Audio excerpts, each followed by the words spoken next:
Right, ఇదే విషయంపై మరింత సమాచారం ఏసీబీ కార్యాలయం నుంచి ధనరాజ్ అందిస్తారు. ధనరాజ్, కేటీఆర్ పై ఏసీబీ ఏ సెక్షన్ల కింద కేసు డీటెయిల్స్ ఏంటి?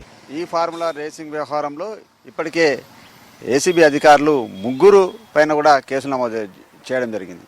అయితే బీఆర్ఎస్ వర్కింగ్ ప్రెసిడెంట్ అయినటువంటి కేటీఆర్ పైన A1 గాను, అదేవిధంగా A2 ఐఏఎస్ అధికారి అయినటువంటి అరవింద్ కుమార్, అదేవిధంగా చీఫ్ ఇంజనీర్ అయినటువంటి బిఎల్ఎన్ రెడ్డి పైన ముగ్గురు పైన కూడా ఏసీబీ అధికారులు కేసు కూడా నమోదు చేయడం జరిగింది. ఇందులో చూసినట్టయితే ముఖ్యంగా కూడా ప్రభుత్వం సంబంధించినటువంటి అధికార దుర్వినియోగం చేస్తూ 55 కోట్ల రూపాయలు ఇటు విదేశీ సంస్థలకు చెల్లింపులు చేశారు. అదంతా కూడా క్యాబినెట్ ఆమోదం లేదు. అదేవిధంగా ఆర్బీఐ గైడ్లైన్స్ను కూడా పూర్తిగా దాన్ని బ్రేక్ చేయడము, అదేవిధంగా మొత్తం ఈ ఫార్ములా రేసింగ్ వ్యవహారంలో కూడా ఇటు అరవింద్ కుమార్ ఇప్పటికే ఒక స్టేట్మెంట్ కూడా ఇవ్వడం జరిగింది.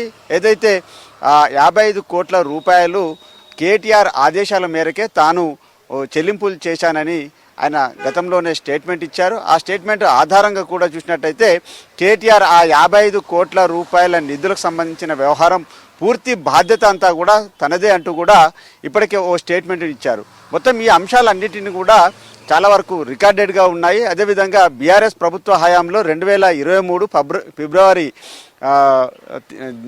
తేదీలో జరిగినటువంటి ఈ ఫార్ములా రేసింగ్ వ్యవహారంలో చాలా వరకు 55 కోట్ల నుంచి వందలాది కోట్ల రూపాయలు విదేశీ సంస్థలకు నిధులు మళ్లింపు వ్యవహారంలో కేటీఆర్ పాత్ర ఉంది. అదేవిధంగా అరవింద్ కుమార్తో పాటుగాను అప్పుడున్నటువంటి హెచ్ఎండిఏలో పనిచేసినటువంటి అధికారుల ప్రమేయం కొనసాగింది. ఇదంతా కూడా ప్రభుత్వ అధికారాన్ని కూడా దుర్వినియోగం చేశారనే వ్యవహారం పైననే ప్రధానమైనటువంటి అభియోగాలు కూడా ఉన్నాయి. ఈ అభియోగాలకు సంబంధించినటువంటి విషయాలపైన ఇప్పటికే పలు కేసులు కూడా నమోదయ్యాయి. ఈ కేసులకు సంబంధించినటువంటి విషయాలను ఒకసారి మనము పరిశీలించినట్లయితే ఇందులో ముఖ్యంగా సెక్షన్లను బట్టి చూసినట్టయితే ఏసీబీ 13(1)A, అదేవిధంగా 13(2) పీసీ యాక్ట్, అదేవిధంగా 409, 120(B)కి సంబంధించినటువంటి యాక్ట్లపైన ఇప్పటికే ఏసీబీ అధికారులు పలు సెక్షన్ల కింద కూడా ఇప్పటికే 4 సెక్షన్ల కింద కూడా కేటీఆర్ పైన అభియోగాలు ఉన్నాయి. ఈ అభియోగాల పైన కూడా ఏసీబీ అధికారులు దర్యాప్తు కొనసాగిస్తూ ఉన్నారు. అయితే ఈ దర్యాప్తు సంబంధించి ఫర్దర్గా చూసినట్టయితే కేటీఆర్ ఏ రకమైనటువంటి అప్పుడు ఈ 55 కోట్ల రూపాయల నిధులను మళ్లింపే చేయడంలో ఎలాంటి ఆదేశాలు ఇచ్చారో, అదేవిధంగా అరవింద్ కుమార్కి ఇచ్చినటువంటి ఆదేశాలు ఏంటిది, ఎఫ్ఈఓతో పాటు అదేవిధంగా ఎంఓయూడికి సంబంధించినటువంటి ఒప్పందం ఏ విధంగా ఉంది, అదేవిధంగా ఆర్బీఐ రూల్స్ను ఏ విధంగా బ్రేక్ చేశారు, మొత్తం ఈ వ్యవహారం అంతా కూడా హెచ్ఎండిఏలో ఏ విధంగా అధికార దుర్వినియోగం పాల్పడడంలో అప్పుడున్నటువంటి బీఆర్ఎస్ ప్రభుత్వంలో మున్సిపల్ శాఖ మంత్రిగా ఉన్నటువంటి కేటీఆర్ ఆయన యొక్క పాత్ర ఏంది అనే విషయం పైననే ప్రధానమైనటువంటి ఏసీబీ దృష్టి సారించింది. ఈ క్రమంలోనే ఇప్పటికే వీటిపైన కూడా స్క్రూటినింగ్ కూడా కొనసాగించింది.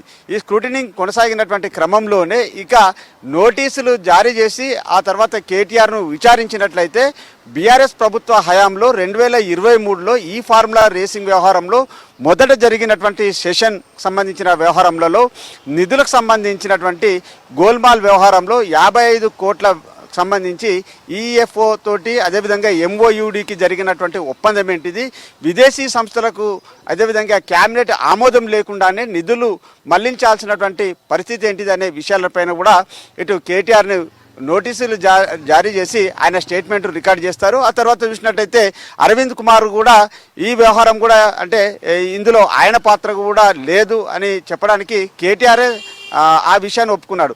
ఏదైతే అరవింద్ కుమార్ ఏదైతే 55 కోట్లు చెల్లించారో ఆ మొత్తానికి కూడా తానే బాధ్యత వహిస్తాను, ఈ హెచ్ఎండిఏ అనేది కూడా ఒక స్వయం ప్రతిపత్తి గల సంస్థ, దానిలో నిధులకు సంబంధించినటువంటి అడ్జస్ట్మెంట్ చేసుకోవచ్చు అనేది కేటీఆర్ చెప్తున్నారు. కానీ ఇదంతా కూడా అధికార దుర్వినియోగమే అనేది మాత్రం ఇటు లా చెప్తున్నటువంటి పరిస్థితి. ఇందులో రూల్స్ అండ్ అంటే చట్టవిరుద్ధమైనటువంటి విషయాలు, అదేవిధంగా ఆర్బీఐకి సంబంధించినటువంటి రూల్స్ బ్రేక్ చేయడము, అదేవిధంగా క్యాబినెట్ ఆమోదం లేకుండానే డబ్బులను విదేశీ సంస్థలకు మళ్లింపు చేసే విషయంలో మనీ లాండరింగ్ వ్యవహారం కూడా ఇందులో దాగుందనే అంశం కూడా ఉంది. కాబట్టి మొదటగా యాంటీ కరప్షన్ బ్యూరో ఏసీబీ దర్యాప్తు కొనసాగించినట్టయితే ఇందులో ఉన్నటువంటి హెచ్ఎండిఏ అధికారుల పాత్ర కూడా ఒక్కొక్కటి కూడా బయటికి రానుంది. అప్పుడు ఉన్నటువంటి క్యాబినెట్ మినిస్టర్ల ఆమోదం ఎందుకు తీసుకోలేదు, మరి ఎందుకు కేటీఆర్ ఆదేశాలు అరవింద్ కుమార్కి ఇచ్చారు, ఆ అరవింద్ కుమార్ ఆ ఆదేశాలను పాటిస్తూ 55 కోట్లను ఏ సంస్థకు విదేశీ సంస్థలకు మళ్లింపులు జరిగినాయి, అక్కడ ఉన్నటువంటి అకౌంటబిలిటీ ఏ విధంగా చూపిస్తారు అనే విషయాలను యాంటీ కరప్షన్ బ్యూరో అవినీతి నిరోధక శాఖ నిగ్గు తేల్చనుంది. ఈ క్రమంలోనే A3గా ఉన్నటువంటి బిఎల్ఎన్ రెడ్డి అంటే చీఫ్ ఇంజనీర్గా కొనసాగుతున్నటువంటి బిఎల్ఎన్ రెడ్డి ఈ ఫార్ములా రేసింగ్ వ్యవహారంలో అప్పుడు ఉన్నటువంటి ఇన్ఫ్రాస్ట్రక్చర్ సంబంధించిన వాటిపైన కూడా ఏ విధంగా కొటేషన్స్ ఇచ్చారు, అదేవిధంగా ఈ ఫార్ములా రేసింగ్ వ్యవహారంలో ఈ హుస్సేన్ సాగర్ చుట్టూ జరిగినటువంటి ఫార్ములా రేసింగ్కి సంబంధించినటువంటి ట్రాక్ను ఏ విధంగా కొనసాగించారు, అదేవిధంగా అడ్వర్టైజ్మెంట్ల రూపైన డబ్బులు కావచ్చు, అదేవిధంగా దీనికి ప్రకటనలు, అదేవిధంగా దీని ఆర్గనైజింగ్ వ్యవహారంలో మొత్తం ఏ సంస్థకు ఏ రకంగా కూడా డబ్బుల చెల్లింపులు కొనసాగాయి. అదేవిధంగా ఫైనాన్షియల్ డిపార్ట్మెంట్ తోటి కూడా ఫైనాన్షియల్ డిపార్ట్మెంట్ ఆమోదం లేకుండా కూడా ఈ డబ్బులను అంతా కూడా చేతులు ఎందుకు మారాయి అనే విషయాలపైననే ప్రధానంగా యాంటీ కరప్షన్ బ్యూరో దర్యాప్తు కొనసాగనుంది. ఈ దర్యాప్తు కొనసాగించి ఈ కేటీఆర్కు నోటీసులు జారీ చేసి ఆయన స్టేట్మెంట్ను రికార్డ్ చేస్తారు. అదేవిధంగా ఆయన ఇచ్చినటువంటి స్టేట్మెంటు సాటిస్ఫాక్షన్గా ఉన్నట్లయితే ఆయన ఈ కేసు నుంచి బయటపడతారు. లేకుంటే ఆయన ఇచ్చినటువంటి వాంగ్మూలం సరైనది కాదంటే ఆయన అరెస్టు కూడా ఉండొచ్చు. మరోవైపున చూసినట్టయితే అరవింద్ కుమార్ స్టేట్మెంట్ రికార్డ్ చేయడం, అదేవిధంగా బిఎల్ఎన్ రెడ్డి ముగ్గురు స్టేట్మెంట్ను కూడా విడివిడిగా విచారణ కొనసాగిస్తారు. అదేవిధంగా కన్ఫ్రంటేషన్ మెథడ్లో చూసినట్టయితే కూడా ముగ్గురిని కలిపి ఒకేసారి కూడా విచారణ కొనసాగించినట్లయితే వాళ్ళు ఇచ్చేటువంటి స్టేట్మెంట్ చాలా కీలకంగా మారబోతుందనేది తెలుస్తూ ఉంది. కాబట్టి మొదటగా వీళ్ళందరికీ కూడా నోటీసులు జారీ చేసి ఆ తర్వాత వారిపైన నమోదైనటువంటి సెక్షన్ల ఆధారంగా కూడా ఇప్పటికే యాంటీ కరప్షన్ బ్యూరో సేకరించినటువంటి ఏవైతే అప్పుడున్నటువంటి 2023 ఫిబ్రవరి మొదటి సెషన్, అదేవిధంగా రెండో సెషన్ 2024 ఫిబ్రవరిలో జరగాల్సినటువంటి సెషన్ రద్దయింది. ఎందుకంటే అప్పుడు కాంగ్రెస్ ప్రభుత్వం అధికారంలోకి రావడము, మొదటి సెషన్లోనే అధికార దుర్వినియోగంతో కూడా 55 కోట్ల నుంచి కూడా పెద్ద ఎత్తున కోట్లాది రూపాయలు చాలా వరకు దుర్వినియోగం అయ్యాయి. కాబట్టి సెకండ్ సెషన్ రద్దయింది. కాబట్టి ఈ అంశాన్నంతా కూడా ప్రభుత్వం చాలా సీరియస్గా తీసుకుంది. దీనిపై విచారణకు సంబంధించినటువంటి విషయంలో కూడా ఇటు గవర్నర్ ఆమోదం తీసుకుంది, ఆ తర్వాత ప్రిన్సిపల్ సెక్రటరీ, ఆ తర్వాత చూసినట్టయితే ఏసీబీకి ఈ కేసు ఫైల్ చేరింది.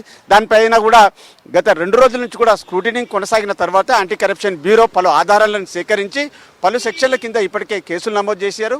ఆ నమోదైన సెక్షన్ల ఆధారంగా చూసినట్టయితే ఇందులో ఉన్నటువంటి A1గా ఉన్నటువంటి కేటీఆర్ను, అదేవిధంగా A2గా ఉన్నటువంటి ఐఏఎస్ అధికారి అరవింద్ కుమార్తో పాటుగాను బిఎల్ఎన్ రెడ్డి చీఫ్ ఇంజనీర్ను ముగ్గురిని కూడా విచారించినట్లయితే ఇందులో మొత్తం మీద 55 కోట్ల రూపాయల మేరకే అవినీతి జరిగిందా, ఇంకా అంతకు మించి కోట్లాది రూపాయలు ఎవరెవరి చేతులు మారాయి, ఎవరి అకౌంటబిలిటీకి చేరాయి, అది విదేశీ సంస్థలకు ఏ విధంగా చేరుకున్నాయి, ఆ తర్వాత వీరి ఖాతాలోకే నేరుగా వచ్చాయా, ఇదంతా కూడా పిఎంఎల్కి సంబంధించినటువంటి కావచ్చు. అదేవిధంగా ఈడీ కూడా దీనిలో ఎఫ్ఐఆర్ అంటే ఏసీబీ ఎఫ్ఐఆర్ ఆధారంగా కూడా మనీ లాండరింగ్ వ్యవహారం కూడా దీనిలో దాగుంది. కాబట్టి ఈడీ కూడా ఎంటర్ అయ్యే అవకాశం ఉందనేది మాత్రం ఎక్స్పర్ట్ కొంతమంది చెప్తున్నారు. మొత్తానికి ఈ కేసుకు సంబంధించినటువంటి ఇష్యూ చూసినట్టయితే గత బీఆర్ఎస్ ప్రభుత్వ హయాంలో అప్పుడున్నటువంటి మున్సిపల్ శాఖ మంత్రిగా ఉన్నటువంటి కేటీఆర్, అదేవిధంగా ఐఏఎస్ అధికారి అయినటువంటి అరవింద్ కుమార్తో పాటుగాను చీఫ్ ఇంజనీర్ అయినటువంటి బిఎల్ఎన్ రెడ్డిని ముగ్గురిని కూడా ఏసీబీ అధికారులు కన్ఫ్రంటేషన్ మెథడ్లో పాటుగాను విడివిడిగా విచారణ కొనసాగించే అవకాశం ఉంది. వారు ఇచ్చే స్టేట్మెంట్ ఆధారంగా కూడా ఈ కేసులో ఎవరెవరిని ఛార్జ్ షీట్లో A1 A2గా అనేది కూడా అందులో మార్పు జరిగే అవకాశం కూడా ఉంటుంది. కాబట్టి కానీ మొదటగా చూసినట్టయితే ఇందులో కేటీఆర్ని A1గా చేర్చారు, A2గా అరవింద్ కుమార్ను, A3గా బిఎల్ఎన్ రెడ్డిని చేర్చడం జరిగింది. సూర్య.